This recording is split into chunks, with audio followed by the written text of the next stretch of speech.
Bismillahirrahmanirrahim. Assalamualaikum warahmatullahi wabarakatuh. Kita ketemu kali ini pada materi mengenai geologi Kars Gunung Sewu. Sebelumnya perkenalkan terlebih dahulu, nama saya adalah Subhan Arif.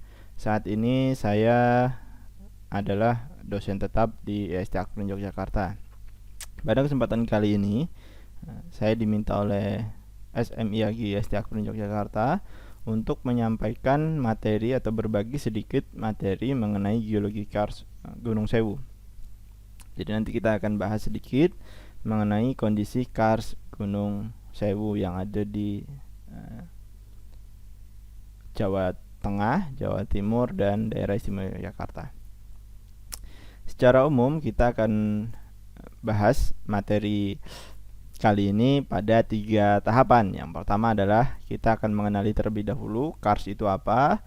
Kemudian kita akan membahas sedikit mengenai kondisi Kars Gunung Sewu. Kemudian seperti apa upaya yang telah dilakukan untuk melakukan konservasi kawasan Kars Gunung Sewu, agar nanti kita bisa memiliki gambaran bagaimana cara untuk melakukan konservasi pada satu lokasi yang memiliki nilai edukasi, geologi, dan budaya yang ada pada daerah lain, agar dia bisa terkelola dengan baik, memiliki manfaat, dan bisa berkesinambungan. Yang pertama kita akan kenal dulu apa itu Kars. Jadi Kars ini sebenarnya berasal dari bahasa Slovenia, tapi jika didefinisikan, Kars ini bisa diartikan sebagai satu bentang alam dengan kondisi khusus yang tersusun oleh gua dan sungai-sungai bawah tanah yang terbentuk akibat proses pelarutan pada batuan yang mudah larut. Jadi garis bawahnya adalah proses pelarutan ini tadi yang mempengaruhi terbentuknya si bentang alam Kars ini tadi. Nah, sehingga untuk menjadi satu bentang alam Kars, maka dia harus memenuhi 3 syarat ini. Yang pertama, dia memiliki litologi yang mudah larut. Kemudian ada proses pelarutan yang bekerja pada daerah tersebut dan nantinya akan membentuk satu bentang alam yang kita sebut sebagai bentang alam Kars. Mungkin sebagian dari kita sudah memiliki mindset bahwa Kars adalah sesuatu yang selalu identik dengan batu gamping. Tapi tidak semua batu gamping dapat kita kategorikan sebagai Kars jika dia belum memenuhi 3 syarat utama ini tadi. Yang pertama ada litologi yang mudah larut, kemudian ada proses pelarutan itu sendiri, kemudian dia membentuk satu bentang alam yang kita sebut nantinya bentang alam Kars. Litologi yang menjadi penyusun atau litologi yang memiliki potensi untuk menjadi penyusun bentang alam Kars itu sendiri, di antaranya yang paling umum adalah batu gamping. Kemudian dolomit juga dapat menjadi penyusun Kars tersebut, ataupun gipsum, karena ketiga batuan ini dia memiliki tingkat resistensi terhadap pelarutan yang rendah. Itu artinya batuan ini mudah larut. Dilarutkan oleh apa? Tentunya oleh air yang menyebabkan dia larut. Jika dia memiliki pori atau celah yang bisa menjadi jalur lewatnya air, baik air permukaan maupun air bawah permukaan yang berasal dari air hujan, dia dapat memiliki potensi untuk menjadi satu sistem Kars. Jadi nanti bentuknya akan menjadi satu bentukan exokars ataupun endokars.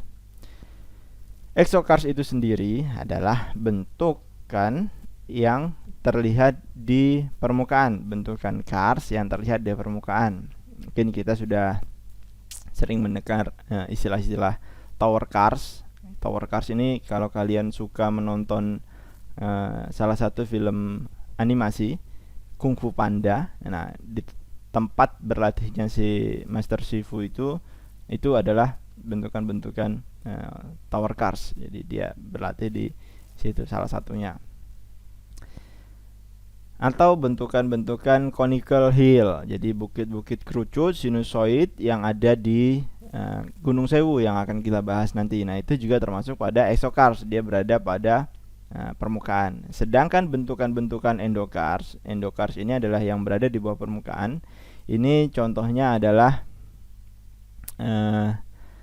gua yang terbentuk pada bawah permukaan akibat adanya pelarutan. Kemudian ada stalaktit, ada stalagmit dan pilar yang terbentuk akibat proses presipitasi. Jadi material karbonat yang tadi sudah terlarutkan oleh air kemudian terpresipitasi pada satu titik-titik tertentu membentuk stalaktit yang bergantung di atap gua, kemudian stalagmit yang berada di dasar gua.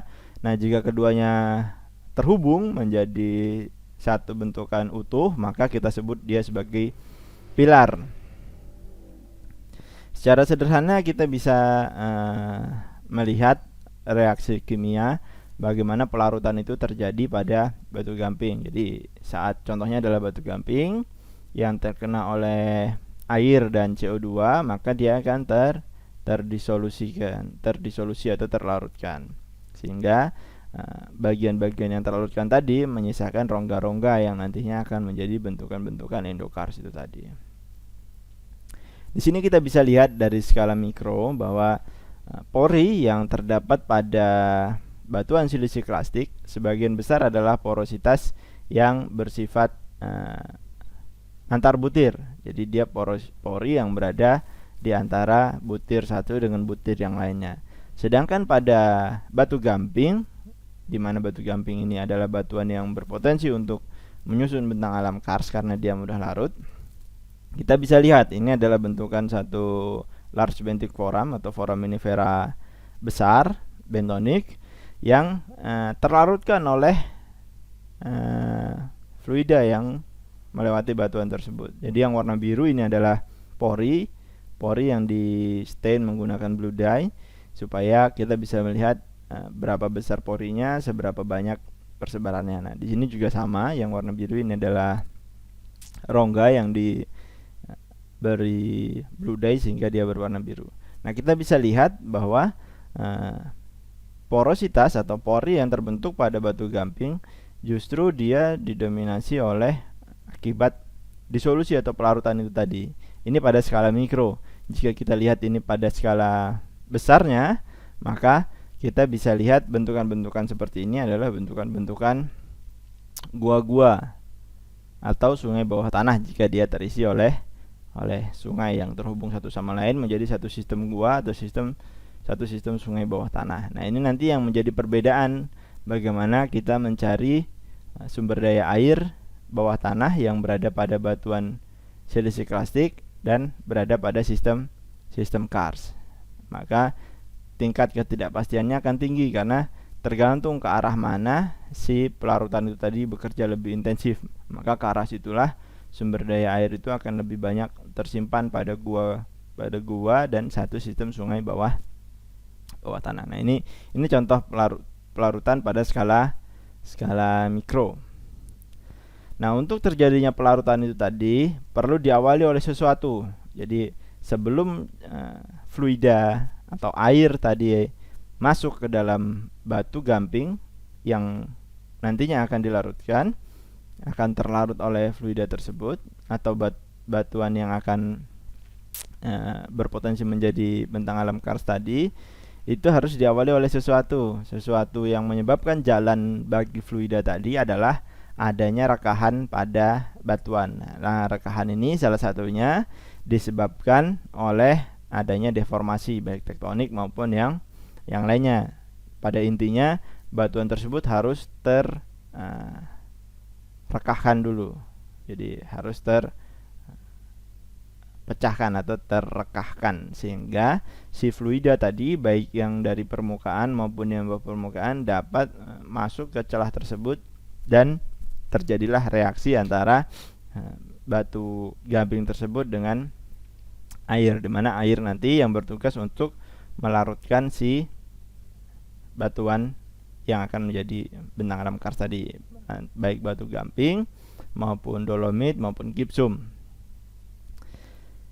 Nah, air yang ada di permukaan dan air bawah permukaan ini tadi masuk melalui celah-celah rekahan dan menyebabkan terjadinya pelarutan pada batuan yang mudah larut atau batu gamping tadi. Awalnya kecil, sedikit demi sedikit dia akan membesar, kemudian terhubung menjadi satu sistem konduit yang menjadi satu gua dan satu sistem sungai bawah tanah. Nah, ini akan terhubung antara satu dengan yang lainnya. Yang awalnya tadi belum terhubung, satu rekahan dengan rekahan yang lainnya, semakin lebar, maka dia akan berekspansi secara vertikal maupun horizontal untuk mengembangkan sistem sungai bawah tanahnya. Jadi semakin banyak suplai airnya, maka dia akan semakin cepat terlarutkan dan akan semakin memperluas atau memperpanjang dari sistem gua maupun sistem sungai bawah tanah tersebut. Nah, itu nanti akan menjadi satu sistem bentang alam yang kita sebut sebagai karst. Nah, setelah gua-gua ini tadi terbentuk, maka tanah yang ada di atasnya, yang di permukaan atau batuan yang ada di permukaan menjadi tidak stabil karena penopangnya sudah terlarutkan. Nah, akibat penopang ini tadi terlarutkan oleh adanya bentukan-bentukan gua dan sungai bawah tanah yang intensif terbentuk, maka akan terjadi amblesan di permukaan. Ini yang kita sebut sebagai sinkhole. Nah, kalau kalian coba bermain ke daerah Gunung Sewu, maka akan mendapatkan sinkhole seperti ini. Nah, ini akibat subsidence atau collapse dari si batuan yang di bawahnya sudah tidak ada lagi menopang akibat terlarutkan oleh sistem gua bawah tanah ini. Nah, ini semakin ekspansi, semakin besar, semakin luas dan semakin panjang sehingga membentuk satu sistem sungai bawah tanah dan satu sistem gua yang cukup panjang, bisa berkilo-kilometer panjangnya. Nah, selain dia menyebabkan amblesan, aktivitas pelarutan seperti ini juga bisa menyebabkan satu sistem sungai permukaan menjadi hilang atau terputus tiba-tiba. Karena misalnya di sini ada jalur sungai yang tadinya melewati permukaan ini, kemudian di sini ambles, maka sungai ini akan terputus di sini. Dia putus, kemudian airnya bukan lagi mensuplai ke hilir dari sungai tersebut, melainkan mensuplai ke sistem sungai bawah tanah. Nah, entah nanti dia sistem sungai bawah tanahnya akan keluar di bagian mana, itu hal lain. Tapi sungai yang ada di permukaan seringkali hilang pada satu titik, dia masuk ke sinkhole itu tadi dan menjadi suplai bagi sungai bawah tanah yang ada di jaringan gua-gua yang ada di daerah karst tersebut. Nah, ini adalah proses bagaimana berkembangnya satu kawasan menjadi kawasan karst. Jadi satu bentang alam menjadi satu bentang alam karst, di mana bagian endokarst terbentuk terlebih dahulu tadi si gua dan sungai bawah tanah, stalaktit, stalagmit terbentuk. Kemudian akibat terbentuknya gua yang besar, maka dia menyebabkan kolaps, akan menjadi gua-gua vertikal atau akan menjadi sinkhole. Ini terlihat di permukaan yang kita sebut sebagai exokarst, dan ini berlanjut terus, maka dia akan menjadi satu bentukan tower karst, dan itu adalah ciri khas dari daerah yang pelarutannya cukup intensif terjadi. Atau kadang juga si sinkhole tadi bisa tertutup oleh tanah atau debris akibat dari erosi dan pelapukan yang ada di permukaan, sehingga sinkhole tadi tertutup. Namun tertutupnya ini oleh material yang berbeda, yaitu tanah hasil lapukan ini tadi. Dan ini juga masih berpotensi untuk tetap ambles lagi atau tetap mengalami kolaps lagi jika gua yang ada di bawah atau sistem sungai bawah tanah ini terus berkembang, sehingga penopang yang tadinya di sini ada bisa hilang dan dia bisa ambles lagi menjadi satu sistem gua vertikal yang lebih dalam. Nah, ini adalah contoh bagaimana kawasan karst itu berkembang. Jadi saat di atasnya sudah banyak pelapukan, maka akan stabil, dia akan ditumbuhi oleh tanaman-tanaman yang bisa hidup di atasnya. Ini adalah salah satu penjelasan singkat mengenai bagaimana satu bentang alam karst itu tadi terbentuk, baik yang exokarst maupun yang endokarst. Jadi dia akan diawali oleh adanya rekahan akibat struktur geologi. Struktur geologi tadi terlewati oleh fluida atau air yang akan melarutkan si batuan. Dalam hal ini adalah batu gamping, kemudian dia larut, dan celah-celah kecil akibat larutan tadi, akibat disolusi yang menghilangkan material batu gamping pada celah tersebut semakin melebar, dan terhubung satu sama lainnya menjadi satu sistem yang kita sebut sebagai gua. Dan apabila gua tersebut mendapatkan suplai air yang cukup bagus, cukup baik, maka dia akan menjadi satu sistem sungai bawah tanah. Nah, satu sistem sungai bawah tanah tadi, saat dia berekspansi cukup besar sehingga dia menghilangkan penopang dari batuan yang ada di atasnya, maka batuan yang ada di atasnya memiliki potensi untuk terjadinya kolaps.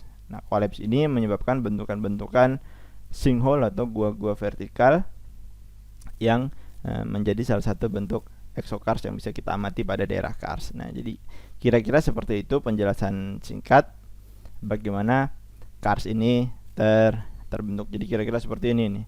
Ada gua, ada sungai bawah tanah, ada sinkhole, ada dolin, dan ada yang lainnya pada sistem exokars dan sistem endokars. Pada gua kita bisa melihat adanya stalaktit dan stalagmit atau pilar yang terhubung antara stalaktit dan stalagmit.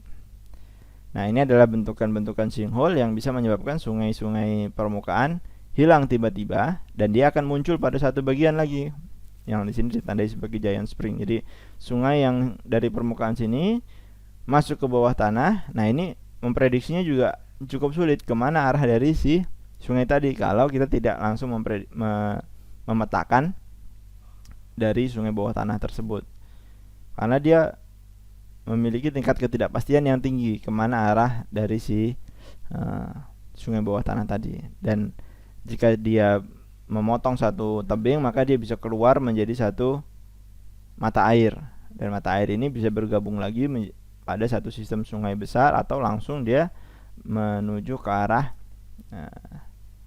hilir, yaitu laut. Nah, ini bagaimana bentang alam kars tadi terbentuk.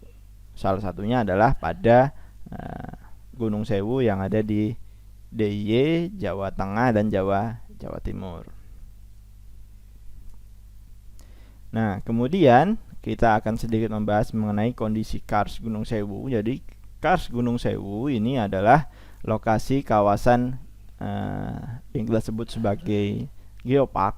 Ini terbentang dari arah timur ke arah barat atau sebaliknya, mulai dari pantai Parangtritis di daerah istimewa Yogyakarta, kemudian menuju ke daerah Wonogiri di Jawa Tengah, sampai ke Teluk Pacitan di Jawa Timur. Nah, ini adalah kawasan geopark Gunung Sewu. Jadi cukup luas. Ini cukup luas sehingga dia mencakup 3 provinsi sekaligus. Provinsi DIY, Provinsi Jawa Tengah, dan Provinsi Jawa Timur. Ini tersusun oleh batuan yang kita sebut sebagai batu gamping dan membentuk bentang alam kars. Ini di utaranya ada Waduk Gajah Mungkur yang ada pada Kabupaten Wonogiri, Jawa Tengah, dan ini ada Teluk Pacitan. Kalau tidak salah ini namanya Pantai Telengria. Jadi mulai dari Pantai Telengria ini sampai Pantai Parangtritis ini adalah kawasan geopark Gunung Sewu. Jadi Gunung Sewu ini bukan hanya ada di DIY atau Jawa Tengah, tapi sampai ke Jawa Timur di Teluk Pacitan ini. Ini adalah satu fenomena kawasan kars di daerah tropis, seperti halnya yang ada di Filipina. Di Indonesia tidak hanya di Gunung Sewu, ada mulai dari Taman Nasional Gunung Leuser sampai di sebelah timur Indonesia, Maluku, dan kalau tidak salah di Papua juga ada kawasan kars. Jadi ini adalah salah satu kawasan kars yang ada di Indonesia dan di Pulau Jawa. Nanti kita akan sedikit melihat bagaimana. Nah, Kawasan Kars Gunung Sewu, dari istilah kars tersebut kita tadi sudah membahas bahwa dia tersusun oleh batuan berupa batuan karbonat atau batu gamping. Nah, ini adalah peta geologi yang menggambarkan persebaran batu gamping mulai dari Pantai Parangtritis ini sampai ke Teluk Pacitan di sini. Nah, ini adalah batu gamping yang menyusun formasi Wonosari. Kita kenal dengan formasi Wonosari yang menjadi salah satu poin pelengkap dari syarat adanya bentang alam kars, yaitu litologinya. Litologinya adalah batu gamping. Jadi sekitar 2 juta tahun yang lalu, kawasan batu gamping ini berada di bawah permukaan laut. Ya, kira-kira dengan kedalaman maksimal 40 meter. Kemudian terangkat ke permukaan menjadi batu gamping. Jadi kars itu adalah salah satu indikasi bahwa batu gamping tersebut telah terekspos atau tersingkap ke permukaan. Jadi untuk batu gamping itu terbentuk menjadi kars, syaratnya harus dia tersingkap ke permukaan. Kalau dia tidak tersingkap ke permukaan, maka dia tidak akan membentuk satu kawasan atau bentuk bentang alam kars, atau dia tidak akan memiliki kesempatan untuk terjadinya pelarutan itu tadi.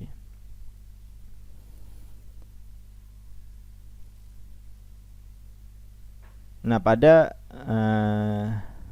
Geopark Gunung Sewu kita bisa melihat bentukan-bentukan exokars seperti ini. Jadi ini adalah perbukitan-perbukitan kerucut yang diperkirakan kerucut ini jumlahnya sekitar 40.000. Jadi bukan 1.000, tapi mencapai 40.000. Ini yang terbentang mulai dari Parangtritis sampai mulai dari pantai Parangtritis sampai ke pantai Telengria yang ada di Pacitan itu tadi. Jadi ini bentukan exokars yang bisa kita lihat langsung di permukaan. Jadi perbukitan kerucut ini tadi akibat apa? Akibat awalnya adanya rekahan-rekahan yang ada di sini.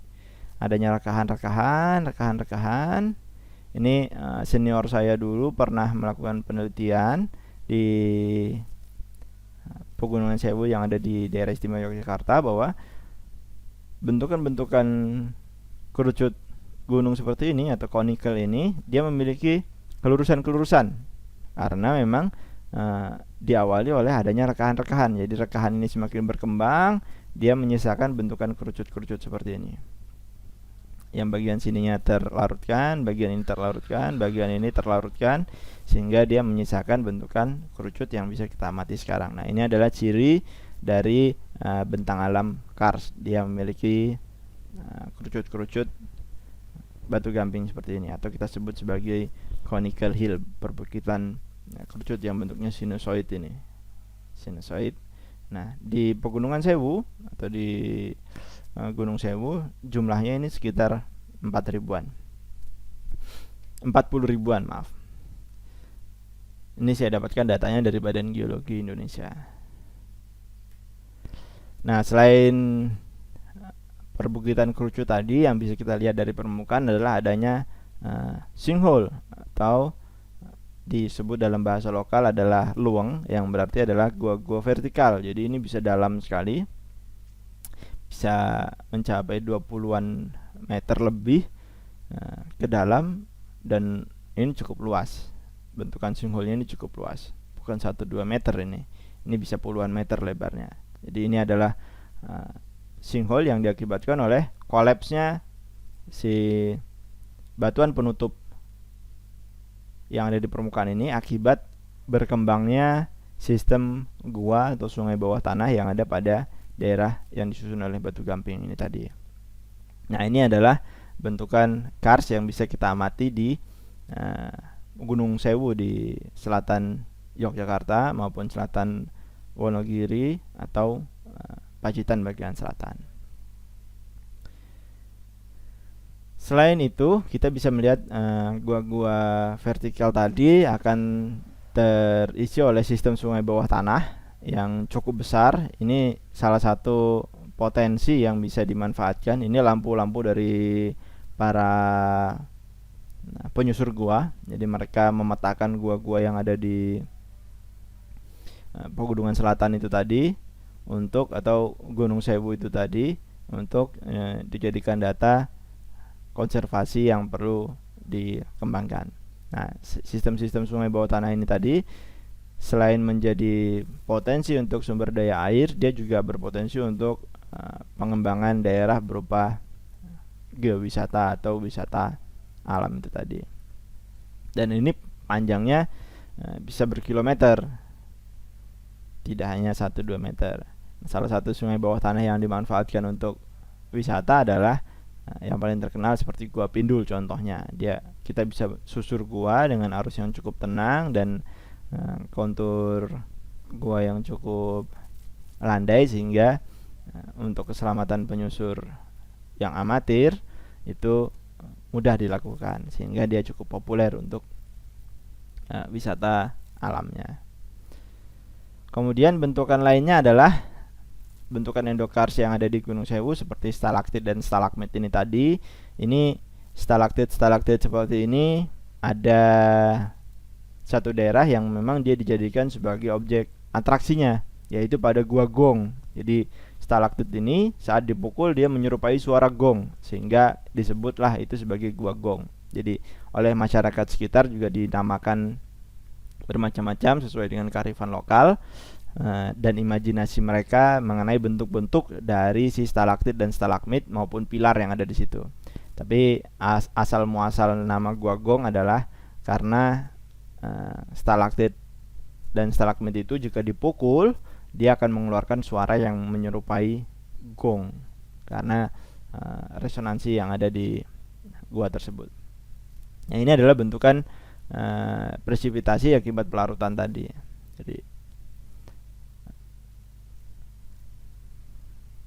Nah, ini adalah salah satu bentukan gua yang ada di Pegunungan Selatan. Ini adalah bentukan gua horizontal seperti yang sudah saya sampaikan tadi, bahwa salah satunya adalah Gua Pindul yang cukup terkenal untuk melakukan susur gua. Nah, ini di sini adalah para wisatawan yang sedang melakukan susur gua untuk menikmati atraksi wisata alam ini tadi. Nah, ini adalah gambaran kawasan kars yang ada di Gunung Sewu. Jadi termasuk cukup lengkap sekali, hanya saja tower-tower karsnya kita belum bisa melihat secara banyak di Gunung Sewu ini tadi.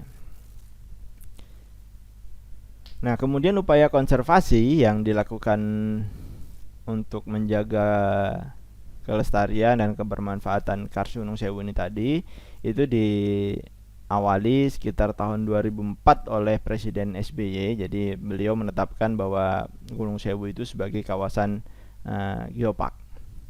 Jadi akibat tingginya nilai kawasan Gunung Sewu ini menyebabkan kawasan ini ditetapkan menjadi kawasan ekokars dengan kemasan geopark.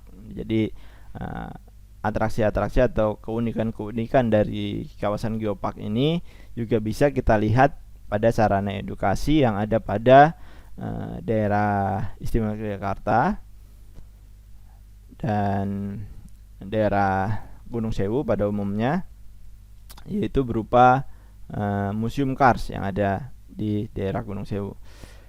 Nah, Geopark Gunung Sewu ini menjadi instrumen pembangunan yang berkelanjutan yang dikembangkan berdasarkan 3 pilar utama untuk konservasi, jadi untuk menjaga kelestariannya dan kebermanfaatannya.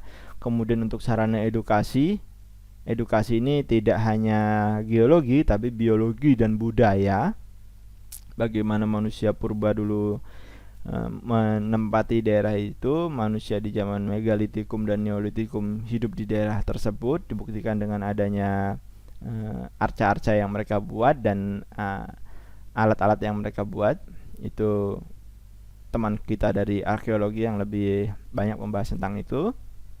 Ataupun dari sisi biologi, dari satwa-satwa endemik dan tanaman-tanaman endemik yang ada di daerah Gunung Sewu tersebut. Kemudian selain itu adalah kebermanfaatannya untuk penumbuhan nilai ekonomi dan sosial masyarakat sekitar dengan adanya atraksi-atraksi wisata seperti yang kita lihat sebelumnya, yang memanfaatkan baik itu dari bentukan exocars maupun endocarsnya, yang dimanfaatkan oleh masyarakat sekitar untuk menjadi satu penambah nilai ekonomi dan tentunya sosial dari masyarakat sekitar tersebut. Nah, Geopark Gunung Sewu itu dikembangkan untuk menemukan kembali hubungan harmonis antara komponen geologi, biologi, dan budaya seperti yang sudah kita bahas tadi. Jadi dari aspek batuannya, bentang alamnya, kemudian dari satwa endemik, tanaman endemik, dan bagaimana kebudayaan berkembang mulai dari megalitikum, neolitikum sampai sekarang menjadi manusia modern ini di daerah Gunung Sewu tersebut. Nah, hal ini yang mendasari bahwa kawasan Gunung Sewu itu sudah layak untuk masuk ke dalam kawasan UNESCO Global Geopark. Jadi pada tahun 2015 di kota Tonton di Jepang itu kawasan Gunung Sewu ditetapkan sebagai kawasan EcoCars Geopark oleh UNESCO, sehingga ini menjadi lebih penguat lagi bahwa kawasan ini wajib untuk dilestarikan dan dilakukan konservasi untuk pengembangan berkelanjutan ke depannya, baik itu secara pendidikan, ekonomi, dan budaya di daerah tersebut. Karena jika 3 pilar itu tadi tidak terpenuhi, maka tidak akan disetujui oleh UNESCO untuk menjadi salah satu kawasan global geopark. Itu pernah terjadi pada satu daerah di Indonesia juga saat mengusulkan. Ternyata UNESCO masih belum menemukan adanya peningkatan nilai ekonomi dan sosial budaya pada masyarakat daerah tersebut akibat adanya geopark tersebut. Jadi geopark itu harus juga mendukung aspek sosial ekonomi masyarakat sekitar. Jadi kawasan Gunung Sewu yang ditetapkan sebagai UNESCO Global Geopark itu tadi, itu masuk ke 3 wilayah. Di bagian barat ada Provinsi DIY, mulai dari Parangtritis tadi, kemudian di Jawa Tengah itu adalah pada Kabupaten Wonogiri, kemudian di Jawa Timur itu pada Kabupaten Pacitan. Ya, jadi kira-kira seperti itu pengenalan singkat kita kepada kawasan Geopark Gunung Sewu. Semoga materi ini bisa memberi manfaat bagi kita semua, dan apabila kalian memiliki sesuatu yang perlu didiskusikan atau memiliki sedikit masukan atau banyak juga boleh kepada SM Yagi Yesti Akulin atau ke saya pribadi mengenai pembahasan kita atau topik kita kali ini. Kalian bisa menghubungi saya melalui nomor handphone pribadi saya yang tertera di sini atau melalui alamat surat elektronik yang saya miliki di sini. Jadi mungkin itu yang bisa saya sampaikan pada kesempatan kali ini. Terima kasih atas perhatian kalian. Semoga ini bermanfaat dan menjadi amal bagi kita semua. Selamat berjumpa kembali. Assalamualaikum warahmatullahi wabarakatuh.